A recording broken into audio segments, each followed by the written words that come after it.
ನಾನೇ ಅಡುಗೆ ಮಾಡಿ ಚೇರೆಲ್ಲ ಇಟ್ಟು ರೆಡಿ ಮಾಡಿ ತಿನ್ನಿಸ್ಬೇಕು. ಇವತ್ತು ನಮ್ಮ ಮನೆಯವರು ಫಸ್ಟ್ ಟೈಮ್ ಅವರೇ ತಿನ್ಸಿದ್ರು. ಸೊ ಫುಲ್ ಖುಷಿ ಖುಷಿ ಖುಷಿ ಖುಷಿ ಖುಷಿ. ಹಿಂಗೆ ಕೈ ಮಾಡ್ಲಿಕ್ಕತ್ತಿದ್ದಲ್ಲ ಅದನ್ನ ಮಾಡು. ಹೆಂಗ ಹಿಂಗೆ ಹಿಂಗೆ ಹಿಂಗೆ ಮಾಡಿ ತಿನ್ಸೋದು ಹೆಂಗೆ?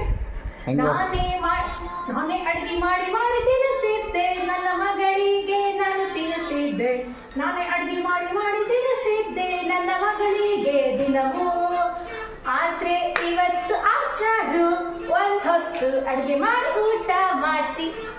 ಆದ್ರೆ ಇವತ್ತು ಆಚಾರು ಮಗಳಿಗೆ ಊಟ ಮಾಡಿಸಿದ್ರು. ಈಗ ನನಗೆ ಖುಷಿ ಖುಷಿ ಖುಷಿ ಖುಷಿ ಖುಷಿ ಖುಷಿ.